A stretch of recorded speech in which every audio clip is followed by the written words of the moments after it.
what movie star, what American movie star would be your ideal date? You're asking me a difficult question relating to Hollywood men, because I only have to think of Denzel Washington, Robert De Niro, Richard Gere, Dustin Hoffman, and Robert.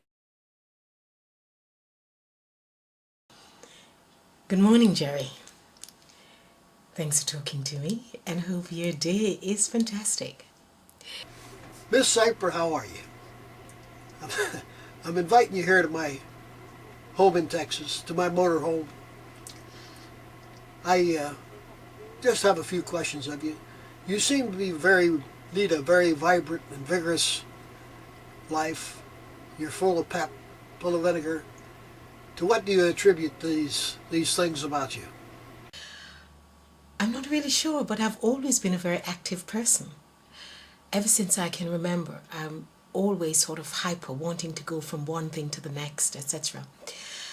I've always been also very confident, always smiled a lot. So I think if one went way back, one could say it's a family I was brought up in. We didn't have a lot. We came from very poor background, even though my grandparents were very rich, but that's another story. But my mother was very poor. But the one thing I remembered was an awful lot of love and affection between me and my sisters and my one brother.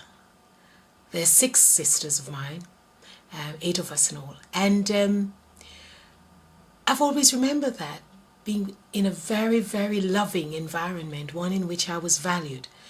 Because I also love books and love to read and did the right things for my mother. It was like I was a little bit of the favorite, so she would definitely treat me differently. Everything was the great Elaine. But my sisters took it in their stride because they adored me too.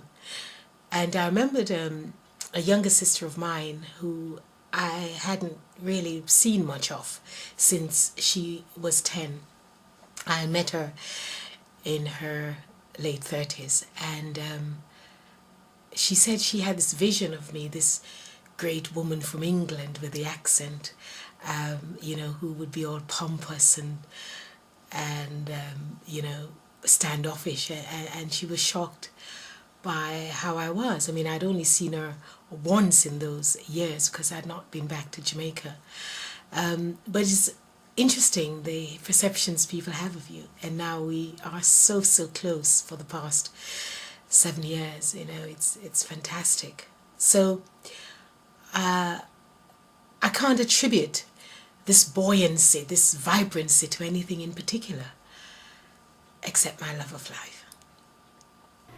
Do you think that adversity has entered your life and been advantageous, or has it been detrimental to your overall lifestyle and outlook on life? Adversity and me, my goodness, we walk hand in hand. Obviously, I don't want it piling up at my door, but adversity is very necessary for us. It's both beneficial and detrimental because it helps to develop us into who we are. And I have had a lot of pain, especially in my young life, pain that could easily have destroyed me. But I always remembered that the only important thing in life is life itself and what you can make of it. And so I'm always trying to overcome any adversity and use it to my advantage. Everything that happens to me that isn't too good, I look for the hidden message. And believe me, there is always a good reason why something happens. Always, because something comes out of it. Even when someone dies, as painful as that it is, something comes out of that death which we never even think about. Now, it doesn't mean we run around laughing because somebody is dead, but what I'm saying is that life is about birth and growth and death and rebirth. And it's a failure to accept that, a resistance to that, that makes life very unhappy. I simply take it in my stride and welcome whatever comes to me each day, because I know that out of it will come this awesome person that I wish to be. MsCypra, what has motivated you to be so outgoing and exuberant for life? What motivates me? It's a very good question. Tons of things. My mother used to. Wonderful, awesome woman. She would die for us. Yet, on the other hand, very proud, very feisty, and very loving in her own way. So she's one. And the desire to leave a legacy, the desire to make a difference to someone else, to change their perception, not their life, that's up to them, but just to change their perception of that life. The desire to be what I want to be, to fulfill the dreams that I have, knowing that this life is not a rehearsal. That's my biggest motivation. And so I never ever take anything for granted. What movie star, what American movie star would be your ideal date? You're asking me a difficult question relating to Hollywood men, because I only have to think of Denzel Washington, Robert De Niro, Richard Gere, Dustin Hoffman, and Robert Redford, to name a few. Notice mine are the old classic ones. I go weak at the knees.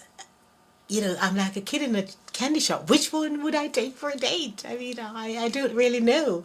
I just know that they are very, very nice guys, and it would be lovely to go out with each one of them.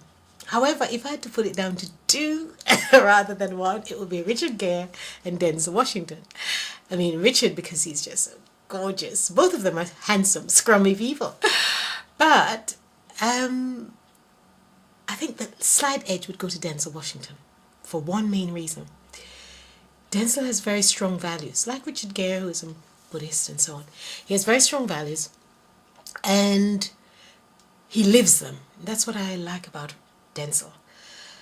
In everything he does, he lives them, and he lives them quietly.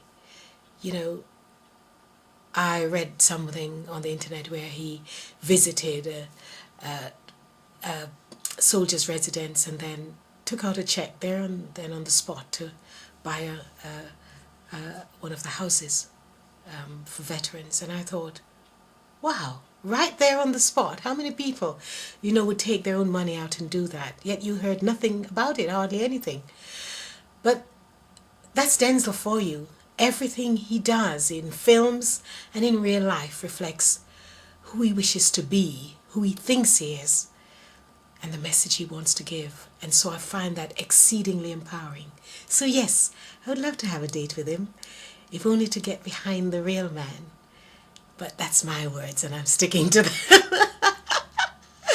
Thanks for talking to me. Thank you for being here, MsCypra. I sure enjoyed our visit.